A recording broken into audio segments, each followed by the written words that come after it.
Have you ever felt like you've taken the back seat with your partner ever since you became parents? Like your partner no longer asks you what you need, like they don't appreciate what you do, like they don't care how your day went and how much pressure you might be holding.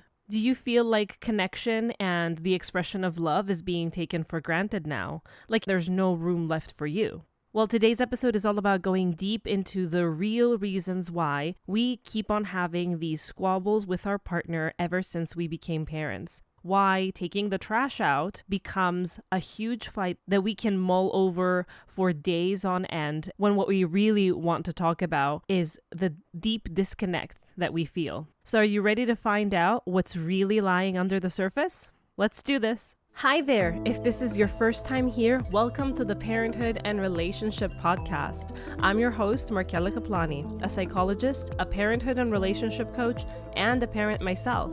Together, we explore the transformative journey of parenthood and its profound impact on our relationship with ourselves, our partners, and our children, so that we can be present and show up as we envision without having to do more.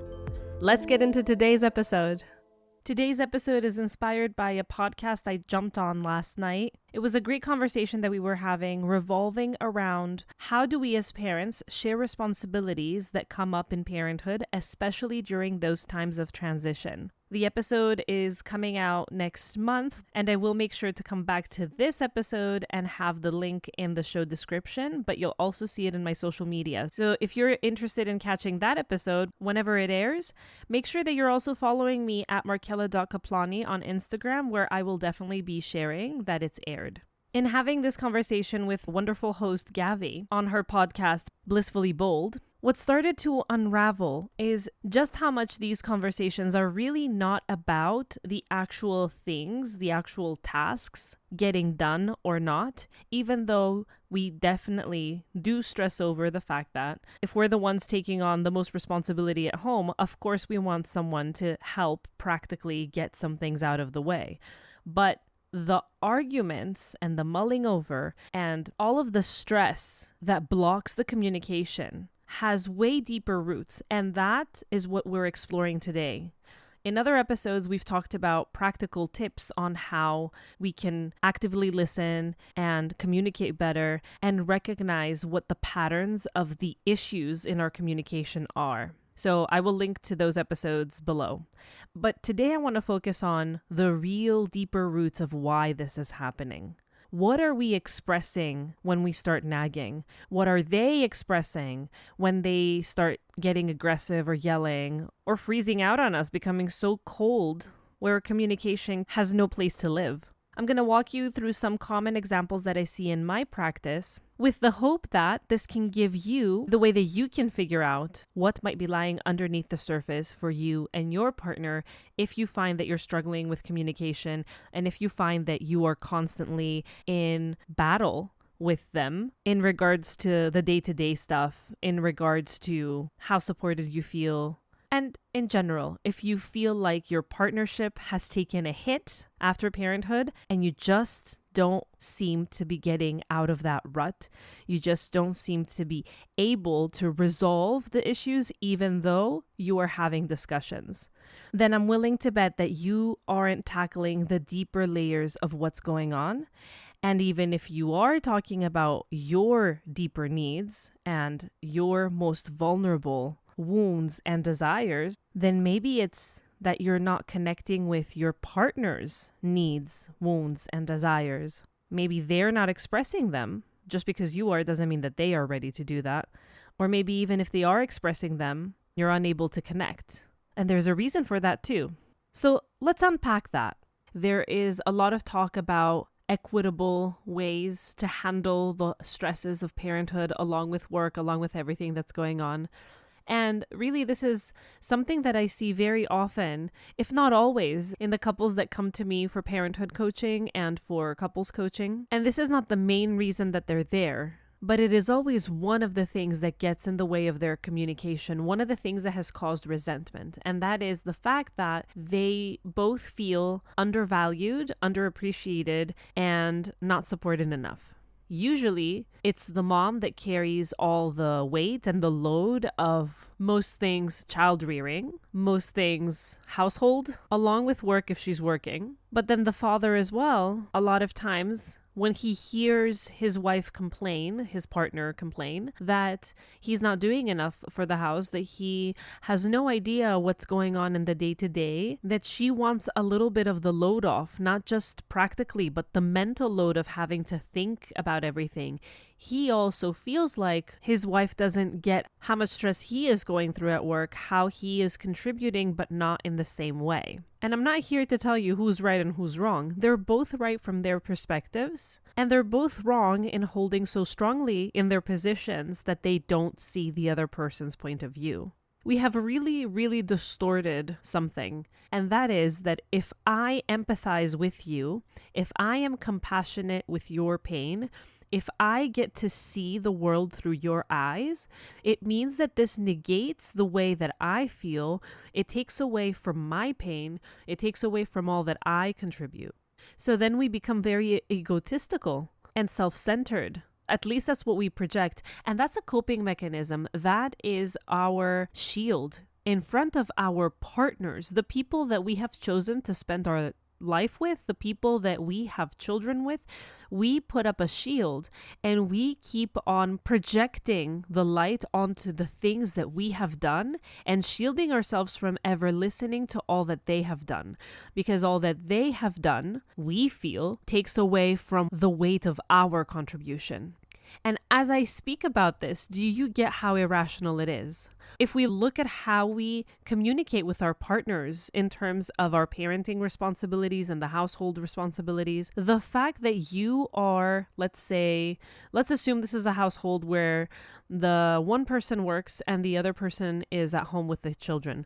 The fact that the one person is working and contributing in the financial aspect more than anything else, and they feel very tired, not only because of the work itself and the hours that they're putting in, but also because of the stress potentially that they're feeling to provide for a 3, 4, 5-member family. And this doesn't have to do with how much money they're making. This stress could exist even if they are at an amazing job, very well off. Knowing that you're the sole provider means that you have to be quite vigilant not to lose your job, to be as good as possible, to ensure that if there are ever layoffs or there are ever complaints, they're not about you.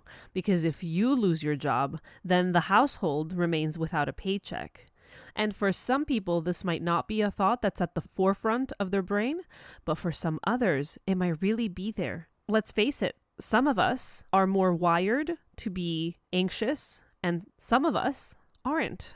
But either way, the fact that this partner who's out there working and who has this responsibility on their shoulders to ensure that this keeps on happening so that they can provide to the family, because that's the way that they're providing, that's their contribution. Put that aside, you have the other partner who is at home, and this partner is taking on so many tasks. And that's not just including taking care of the children, both practically and emotionally. So washing them, bathing them, feeding them, but also then playing with them, cuddling them, raising them. It also includes the household chores and all the running around. And it also includes the mental load of having to think about everything. Like, when is the next dentist appointment? When do I have to go out grocery shopping so that I can buy the stuff that I need to use in order to cook the foods that I'm going to be cooking? When is it that we have the next pediatrician's appointment? All of these things fall onto the partner that has stayed at home. And while it may seem like this is not a lot, putting it all together, it's actually very, very much. The problem here is that we start to compare and we try to play a measuring game of what is more stressful. Is it the person that's at work and is being yelled at by their boss and is always on their toes to not lose their job and to ensure that they keep on getting promotions so that they can more easily provide? Or is it the person that's at home and is always on alert for the kid or kids not to get hurt, for all the things to get done in the house, for all the emotional needs to be tended to? You get what I mean? And if we start to compare those, it's as if we are comparing completely irrelevant things. We think they're the same because they're both ways that we contribute and we support the family system, but that's it. That's where it stops. There needs to be no comparison. And the reason that we compare is because at some point we start to get the message, and whether that is our trigger from our own past or whether it is actually true, I don't know. In some cases it's one, in some cases it's the other, in some cases it's a little bit of both, it's a combination. But there are those times that what happens is we start to feel underappreciated. So you get the partner that comes back home from work and is told off because they haven't contributed, because they didn't ask. Did you need anything from me today? Do you want me to wash these 5 dishes or put them in the dishwasher? Would you like me to take over bath time today? And you know what? When I'm having such sessions with couples, a lot of times what will come up is the partner that is complaining or is in distress that they are not getting help. It's not because they would have accepted this assistance. They all basically say, almost always, that they would have probably declined the offer because what they want in truth is not the practical. What they want in truth is to be cared for. And so what happens is that the partner, let's say in this scenario, it's the husband, but it's not always the husband. I'm not stereotyping here. But let's assume that the husband is the one that's the breadwinner in this supposed family system that we're talking about. And he comes home and he is thinking, I did so much today. And maybe I don't know what happened in the house. And maybe I am not as quick on my feet in order to handle situations because I haven't read as many gentle parenting and Montessori books as my wife has. And maybe I don't even know when the next doctor's appointment is for the kids, but I was out there busting my you know what in order to be able to provide for all these things that the kids need. He is already entering the home feeling self-conscious. So what is in between the lines, because what I just said, if you hear it on the surface, it really sounds like, wow, okay, you're demonstrating all of what you did. Good job. Do you want to get a bravo? I can go out there and do that myself. That would be an initial reaction if we look at what I just said on a surface level. What is really happening there is that in his mind, he's already defensive. Do you see? In his mind, he is telling himself a story. He is shielding himself with this story that I've done enough. What does that mean? That means he is worried deep inside that he has not done enough. So he is coming from a very insecure place, worried that he's not done enough. He is shielding himself by telling himself that, you know what, but I've contributed in this way. The fact that he has to say that to himself as he is entering his home is a self-protective mechanism. And when do those come out? When I need protection. What does he need protection from? His own insecurity that tells him that he hasn't done enough. So when his wife shows up and says, hey, how are you? But can you please take care of the trash? I've asked you yesterday to take it out. Now, she's not saying anything offensive. And if that's all she asked him to do, for her, it's like, okay, well, I'm not asking for a lot. And I really needed it out yesterday. The home stinks and I couldn't take it out with, let's assume, 2 kids on my lap. I didn't want to have to take them hand in hand along with a trash bag to go across the street. And I didn't want to leave them alone in the house in order to cross the street and throw the garbage away. So I asked you to do it. And that's the only one thing that I asked you. And what happens for this man who was having this thought process as he walks in? So she is saying something very irrational. If we look at what she is saying on a surface level, and if we had to choose, wow, she wins. Because logically what she's asking is practically nothing. She's not telling him to cook. She's not telling him to wash the dishes. She's not telling him to bathe the kids. She's not telling him to clean up the house. None of that. She's telling him, I asked you to take out the trash yesterday. That's all. Could you please do it today? And he gets triggered. And the reason he gets triggered is because he walked in already feeling guilty that he is not contributing enough. And that's exactly the button that she pressed. She touched on the wound and she didn't know it. So then he becomes passive aggressive. He becomes aggressive. He yells. He takes out the trash and slams the door on the way out. Who knows? But something along those lines will usually happen. And what does that leave the wife feeling? She's thinking, I am here all day.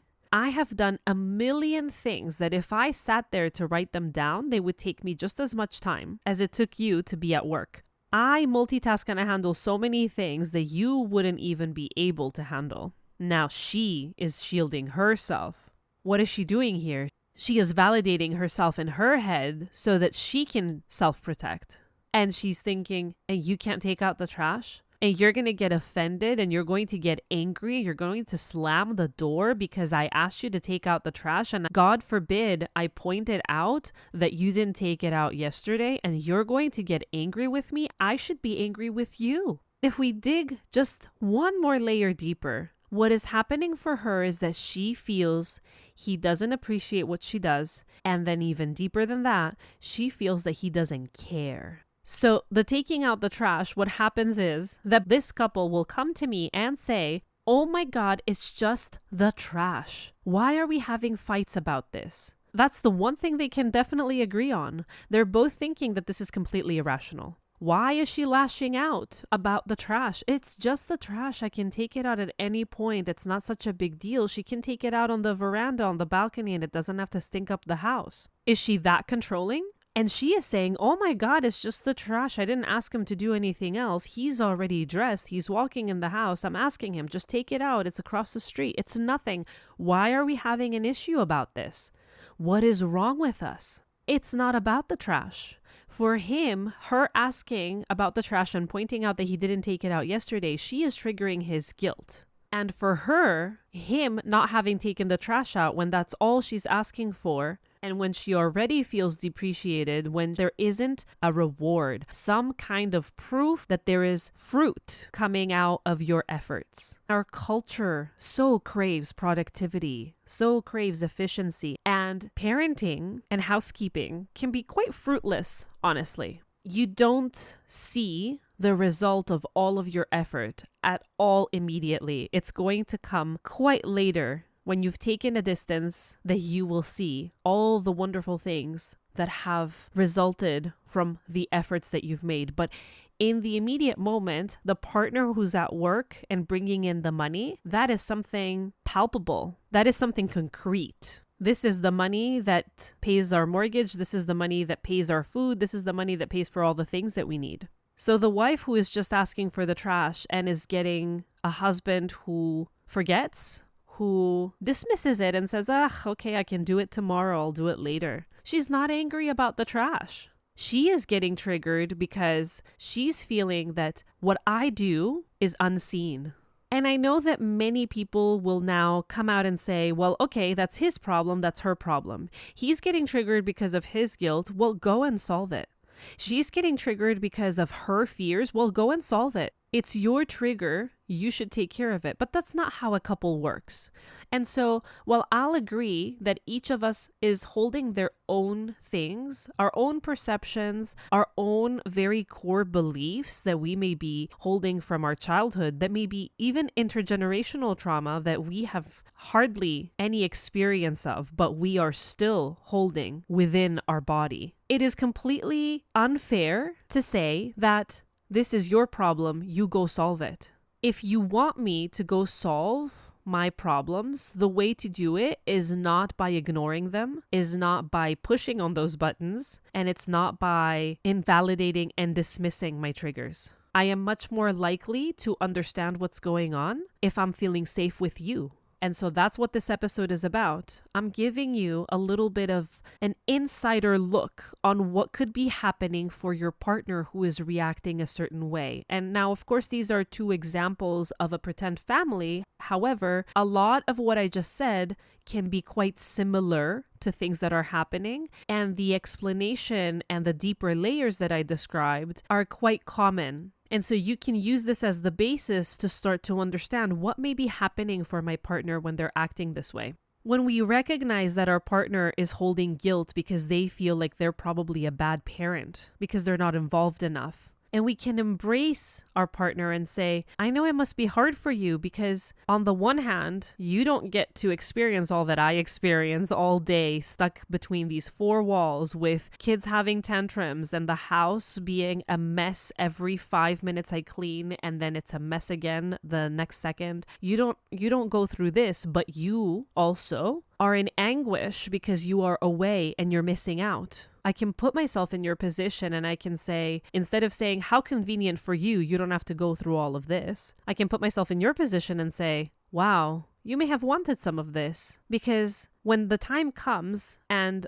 our child is in distress, you really don't know what to do because you don't know what phase they're going through. It's hard for you to keep up just from me giving you the details at the end of the day. I don't know, if I put myself in your position, I would probably have similar feelings. I would probably feel a little bit like I'm on the outside. And ouch, that wouldn't feel good. If he can do the same for her and say, yeah, my God, you do so many things. And, sometimes I come home and I wonder how you spent your day. Maybe I've said an insensitive comment like that before. Or maybe I don't notice all the things that you have done. I've taken them for granted just a little bit because they always get done. And I think, she can handle all of that. She's so dynamic. Can't she just take out the trash for me? Does she really have to point it out and make me feel even more awful? Instead of thinking that, maybe you can say, hey, you've done a lot. And if I was doing so much, but then at the end of the day, the house was still a mess.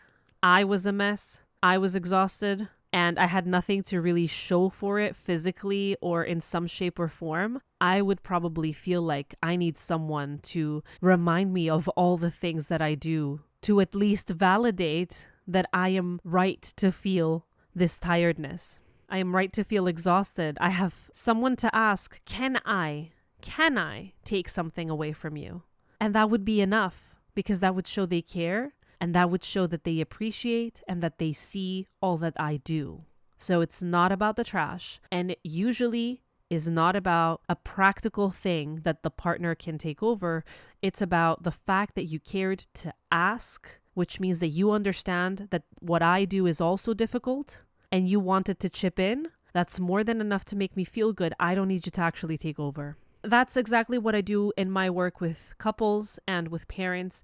My goal is always to work with both the individual and the couple together. And that's why I've designed the intensive deep dive program where I don't take on a couple just for couples sessions. The package includes couple sessions along with individual sessions with each partner so that we get to work on each person's individual triggers that may or may not have something to do with their partner. And then we get to work on how our own things come together and how they affect us as partners and as parents and how we show up for our children. And oh my God, I nearly forgot our journaling activity. So full disclosure, this is me coming back and doing this segment because as I was editing, I was like, something's missing from this piece. So here's a journaling activity to help you process all of what we talked about today. Grab your journal and take some quiet time to reflect on these prompts. The first one is to identify triggers.